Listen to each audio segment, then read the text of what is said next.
You're watching Color 10 News at 10 in high definition. An Ozarks family's battle with mental health issues receives national attention tonight. Hello again, everybody. I'm David Oliver. Ashley's off this week. The Lammers of Bolivar appeared tonight on the CBS Evening News. 21-year-old Blake Lammers was arrested last fall, accused of plotting an attack at a movie theater. Seth Doan spoke with Lammers' parents about his long struggle with mental illness. You saw him in Walmart. He's holding this knife. Just to his side like this? Yep. 2 years ago, Bill Lammers' son Blake was picked up by police at a local Walmart holding a butcher knife and a Halloween mask. What he told us was he had picked out someone that he was going to watch them go into the back room, follow them back there, and hopefully the police would get him and shoot him first before he did anything. He was 18 then and already had been committed to a mental hospital twice. Once for threatening to put a pipe bomb under his teacher's car. Blake would be checked into these mental hospitals, but could only stay for 4 days? Mm-hmm. Why? That was our question, too. I mean, why? Did you fix him? Did you cure him? 4 days is the legal limit without a court order. At first, they didn't realize how serious it was. By the time he was 18 and legally an adult, it was harder to get him committed for the long term. They ran up a $50,000 medical bill, searching for ways to help their son. Tricia considered buying a handgun for her own protection, until she made a discovery while doing the laundry that changed everything. I found a receipt that said shotgun, $865. And I said, that's not a shotgun. That's an assault weapon. That's an AR-15.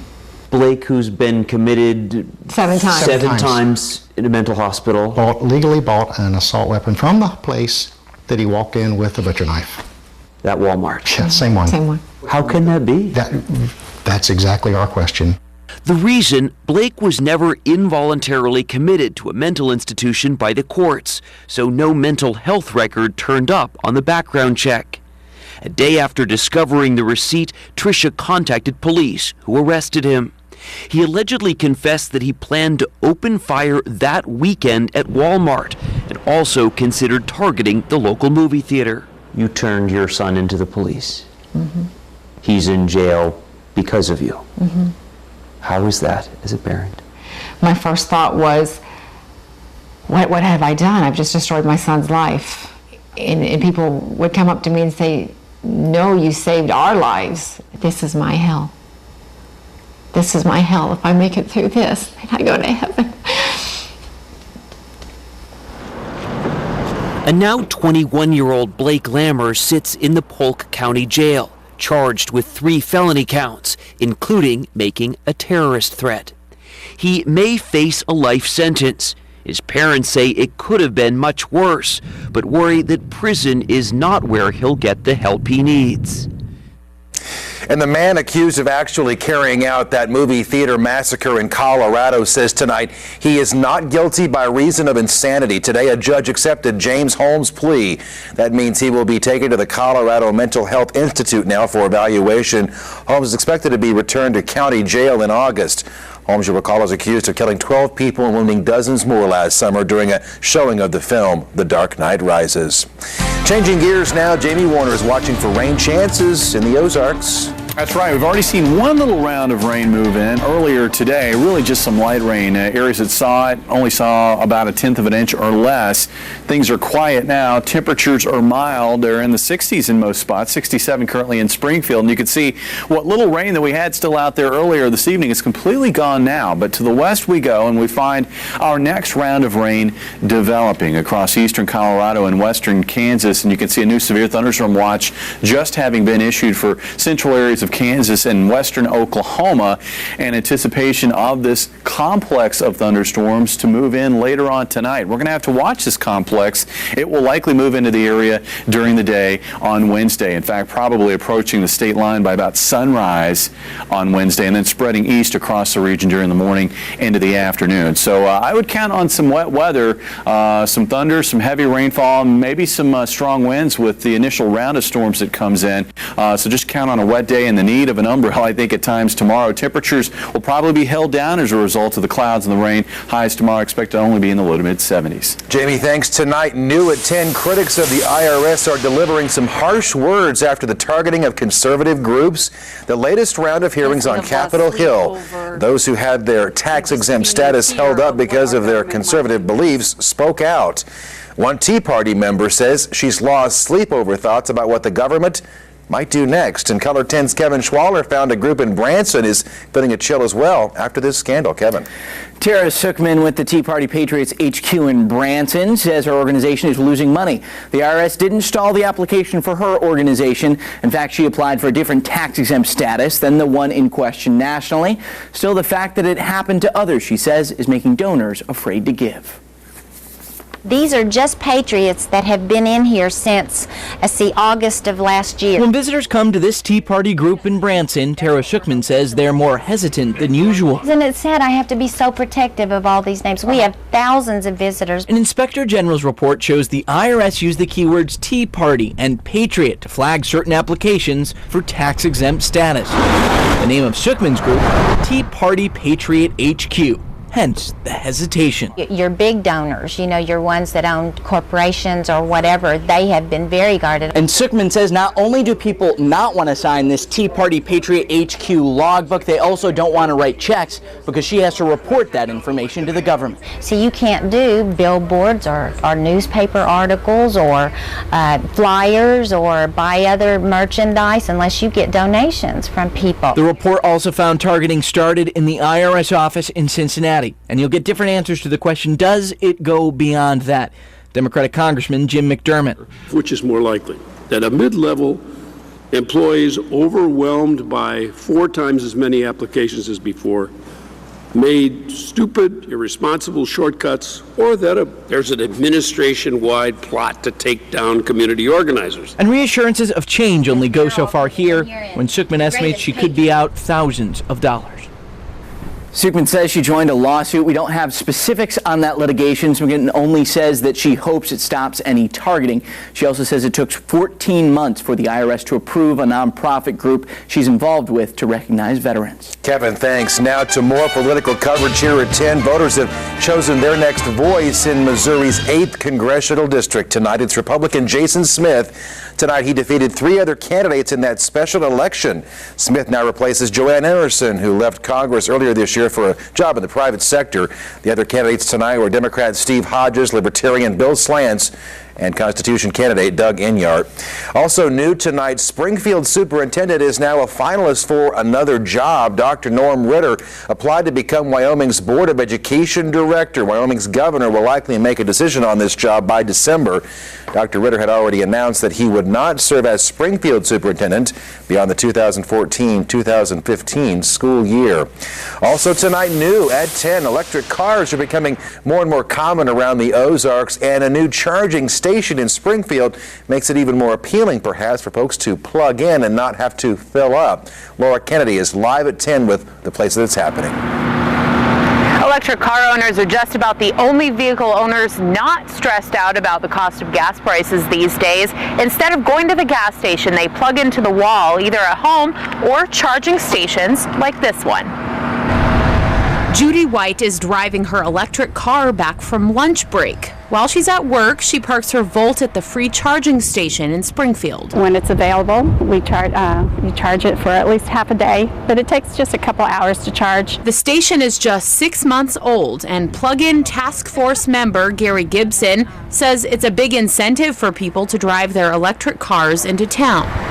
If you want people to bring them in the city, you have to have places for them to charge. This charging station in the Bush Building parking lot is free. The Environmental Resources Center foots the bill. If there's a spot available on a first-come, first-served basis, if you have an electric vehicle, you could pull in here, and if there's not another car plugged in, you could hook in and charge. This is the only free public station in town, but Gary hopes more are added soon. Right now, we're visiting with the Public Works Department about installing one in the downtown area at the Hearst parking garage. This particular charger is only one port for one car, but the ones they'd like to put downtown would have 2 ports, so there'd be another one on this side. We really want Springfield to be an electric vehicle-friendly city.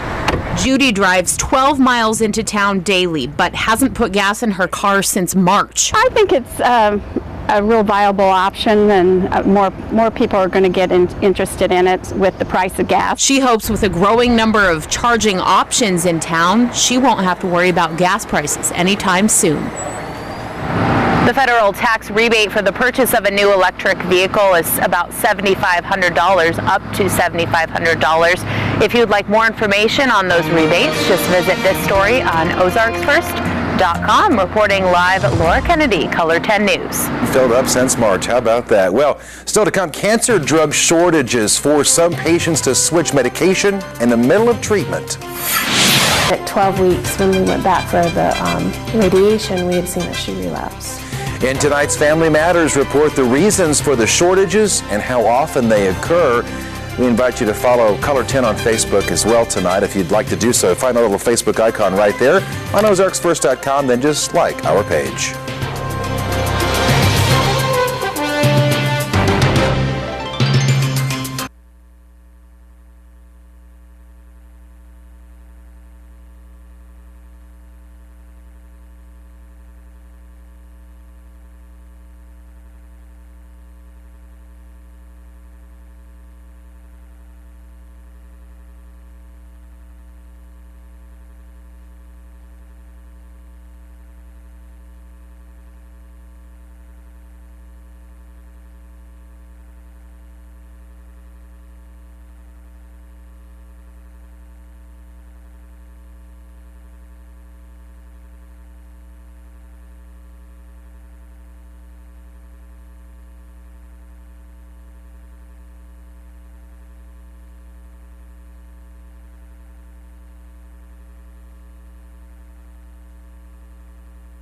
Todos nuestros compañeros, todos nuestros hermanos, padres, pero desgraciadamente pues tenemos que morir, ¿verdad?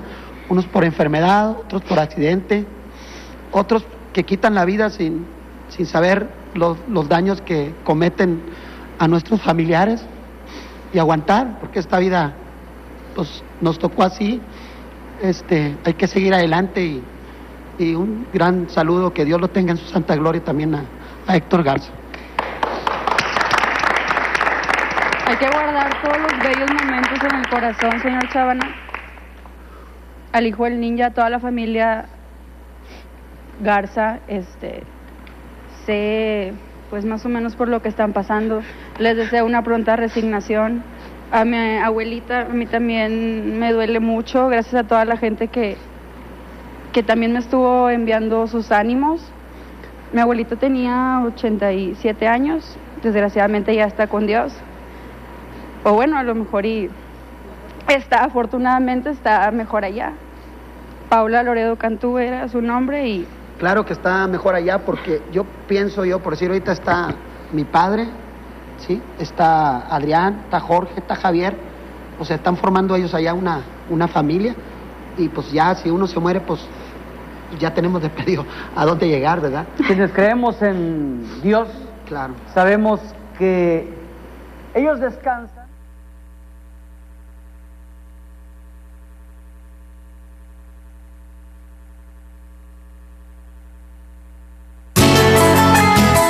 In tonight's Family Matters report here at 10, drug shortages affect seriously ill cancer patients. A new study tonight shows in some cases doctors had to delay treatment or choose one patient over another to receive medication. Color 10's Shannon Miller tonight shows how widespread a problem this has become.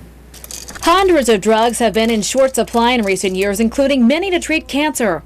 Researchers at the University of Pennsylvania School of Medicine surveyed nearly 250 oncologists and found 83% of doctors said they've faced drug shortages. Our survey found that thousands of patients have had their treatment regimens changed because of drug shortages. 43% of doctors had to delay their patients' treatment, and 37% had to choose among patients who needed a particular drug. They need to prioritize when there's limited drug available. These are decisions that are fraught with ethical implications. Previous research from last December found a link between drug shortages and higher rates of relapse in lymphoma. Patients like Abby Alzano were forced to switch medication right in the middle of her treatment. At 12 weeks, when we went back for the radiation, we had seen that she relapsed. Problems with quality and manufacturing are behind many drug shortages in the U.S., but since last year, manufacturers are required to notify the FDA of shortage problems. The agency says it's been able to lower the number of drug shortages and also prevent some from happening. For Color 10 News, I'm Shannon Miller. That survey, by the way, also found that nearly 40% of cancer doctors said they had to switch their patients from generic drugs to more expensive brand name medications.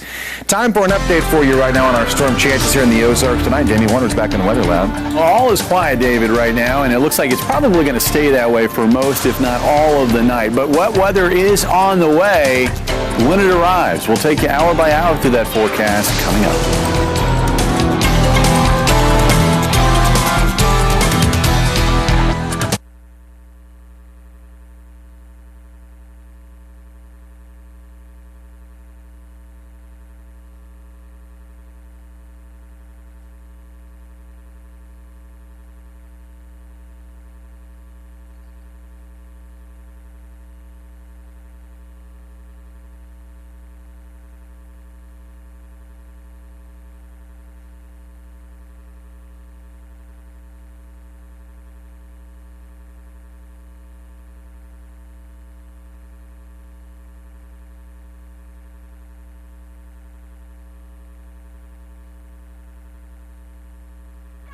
Las Desveladas.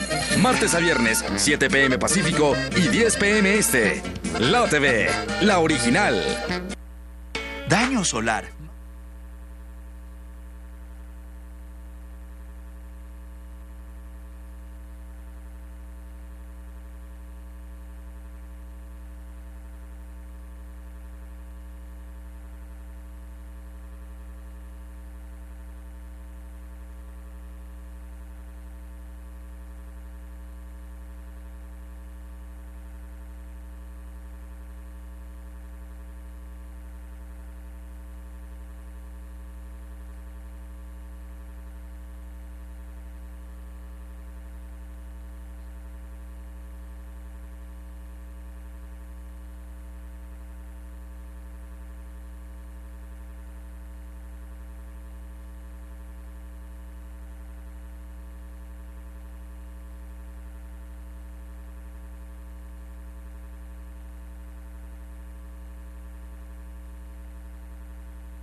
And now weather with Color 10 News Chief Meteorologist Jamie Warner.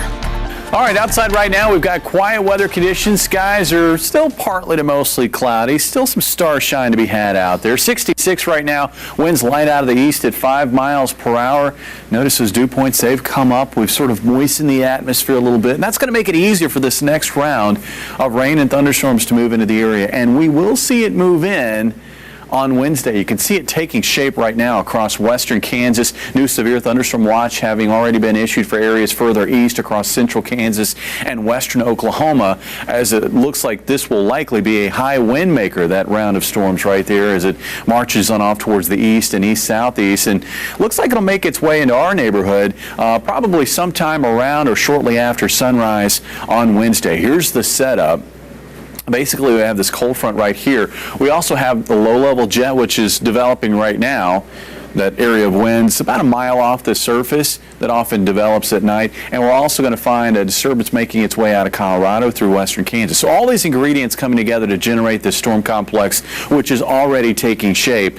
That will be heading east overnight tonight and moving in on Wednesday. Looks like after Wednesday's storminess, Thursday we'll see the front push south of the area. We're going to move the muggies out, and we're going to see less humid conditions wrap back into the area Thursday afternoon. And it looks like another dose of open window weather to wrap up this week for Friday and Saturday. But we will find building heat, it looks like, by late in the weekend, and this will spread back into the region Sunday into early next week. We'll show you that in the 7-day forecast. Let's take you hour by hour, though, show you how this complex will unfold across the region. Again, here's the leftover cloudiness. That moves east. Much of the night tonight actually looks like it's going to be pretty quiet, but by sunrise we will find this complex of storms making its way in from the west, likely crossing the state line by sunrise. Could find some high winds with this activity. That will continue to spread east during the morning hours, and it looks like by lunchtime likely moving east of Highway 65, maybe approaching Highway 63 at this point. Again, the risk for maybe some high winds with this activity looks like the greater chances for this will tend to be early in the day across maybe westernmost Missouri. And then as we work through late morning and into the afternoon, for the southern portion of this line across south central areas of Missouri and into northern Arkansas, where there's likely going to be a little more instability for this complex of storms to work with. That complex of storms will move east of the area, it looks like, by about 7 o'clock on Wednesday, with maybe a little bit of clearing. We could wrap up tomorrow with a little bit of sunshine here in Springfield. Overnight Wednesday night, though, we will not be done with the wet weather.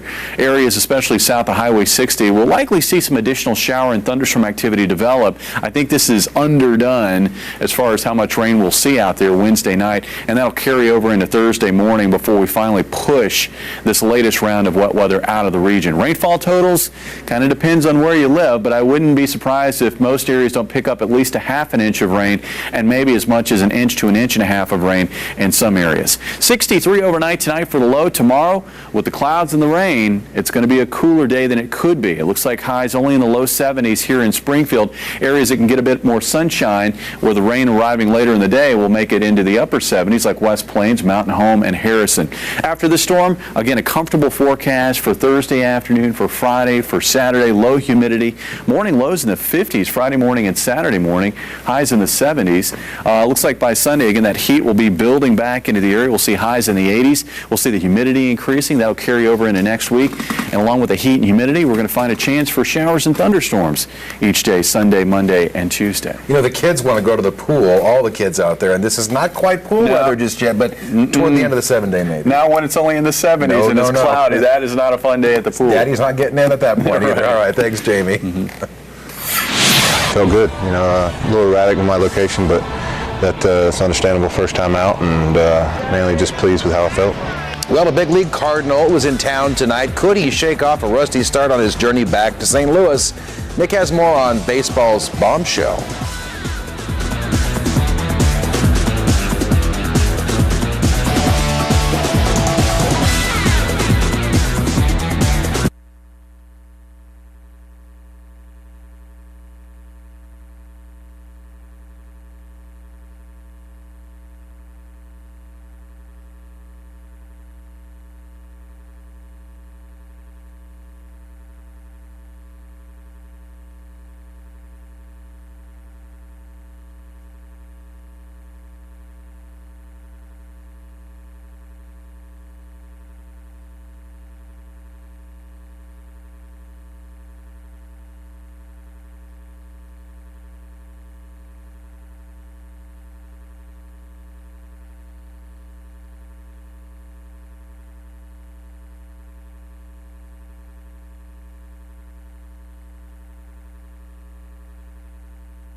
Now, the Chevy Dealer Sports Report with Nick Carboni. The St. Louis Cardinals rotation has been the crown jewel of a first-place team all season, despite several of its pitchers landing on the disabled list, and that's where Jake Westbrook has been since May 12th with elbow inflammation. He's in Springfield tonight as the Cards take on Arkansas. Lots of great festivities before the game. They honor the late, great John Q. Hammonds, and then unveil some of St. Louis's retired numbers and images, Brock, Shane Dietz, the like, and there's Westbrook. He's just trying to get back to the big leagues. A little bit of rust early on. He worked striking out the side after allowing a run in the first inning. And then in the second with a man on, Rolando Gomez grounds into a double play. Flip from Luis Mateo, and the inning is over. In the third, Westbrook starting to settle in. Strikes out Randall Grichuk. He hit 93 on the gun. Breaking stuff looked good, and lots of ground ball outs. Always good with him. 3 2/3, 6 hits, 1 run, no walks, 5 strikeouts, but the Cards lose 4-2. Jake gets the L, but that's not what this is about. Felt good, a little erratic with my location, but that's understandable first time out, and mainly just pleased with how I felt. I think I got another start in Peoria on Sunday, and hopefully that'll be 75, 80 pitches, and then if that goes well, hopefully get back into big leagues. Well, he'd like to be back to St. Louis as soon as possible, but without he and Jaime Garcia, the Cards still have the best record in baseball, and with all those injuries to the staff, a lot of that credit goes to rookie pitchers stepping up. That includes highly anticipated prospect Michael Wacha. The Cards' hand forced because of injuries when they called him up last week, but he did not disappoint. He did, however, get roughed up today against Arizona. In the second inning, 1-0 Cards, but the Diamondbacks pitcher Tyler Skaggs goes the opposite way. Willie Bloomquist scores, and it's 1-1. In the fourth, A.J. Pollock, Connecticut's own, belts one to left center. A three-run shot, his fifth. It's 4-1. Wacha, 4 2/3, 6 runs, 10 hits. Bottom half, though, Alan Craig takes Skaggs deep, 2-run shot. It's a 1-run game right now. It's 6-6 in the 10th. The Royals are 3-14 since starting 20-17, which had them in first place in late April. George Brett trying to get the young guys going, but Eric Hosmer and Mike Moustakas, another bad day. Hosmer strikes out there. They went 1 for 7 combined. Luis Mendoza pretty good until this. Ryan Dumit, solo shot his 7th. It's 1-0 Twins. The Royals, they fall 3-0. Don't waste your time. No comment. No comment. No comment. This was the scene yesterday at Wichita State where longtime baseball coach Gene Stevenson was reportedly given a choice, resign or get fired, and the Wichita Eagle now reporting he's chosen to resign. Stevenson has been with the Shockers for 36 seasons. He has over 1,800 wins, won a national title in 1989, and went to 7 College World Series. The 67-year-old was named NCAA Coach of the Year 3 times and led the Shockers to another NCAA tournament again this year. Developing story in baseball, up to 20 big-name major leaguers could be suspended, some as many as 100 games, after Anthony Bosch, the founder of the Miami clinic Biogenesis, has reportedly agreed to cooperate with Major League Baseball. Alex Rodriguez and Ryan Braun are the biggest names on the list, which does not include any current Cardinals or Royals. The list was pieced together from leaked documents that trace back to the clinic. Players like Braun and Rodriguez could be suspended for 100 games for a second offense. That is certainly some of the biggest news baseball has had, negative news baseball has had in quite a long time. They've been after Rodriguez and after Braun, and this might just be the other shoe falling. We'll see where it goes, that's for sure. Nick, thanks. Final word after you see this.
Here are tonight's winning lottery numbers.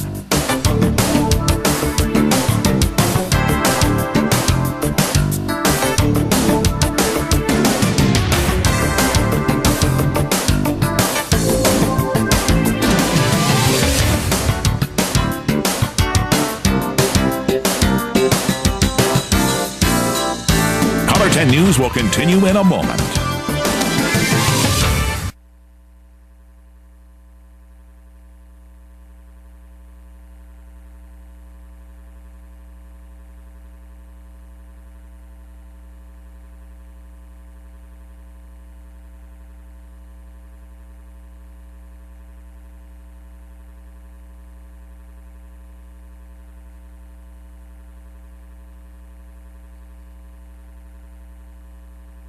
Por haber caído sentada en ese salto al agua. Sí, cayó mal. A ver, o lo que dijo Natalie, al mar. Al mar.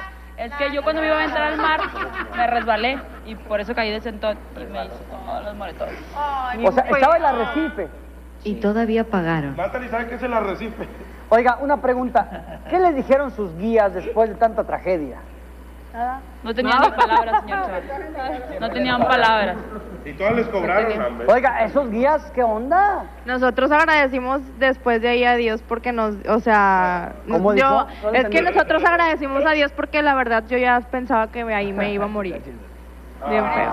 Ay, por favor.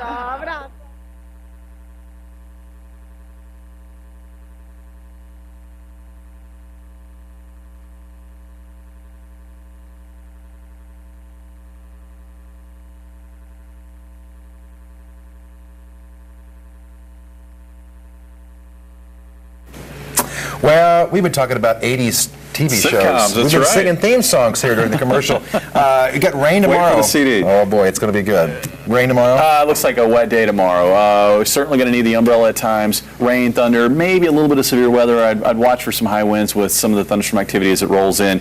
After that, it looks like we're going to kick the rain out. And Thursday afternoon through Saturday, another nice stretch of weather before it gets wet again Sunday and early next week. Right. We won't sing for you, but we will say thanks for always making Color 10 your choice for news, weather, and sports. We'll see you back here tomorrow. Good night.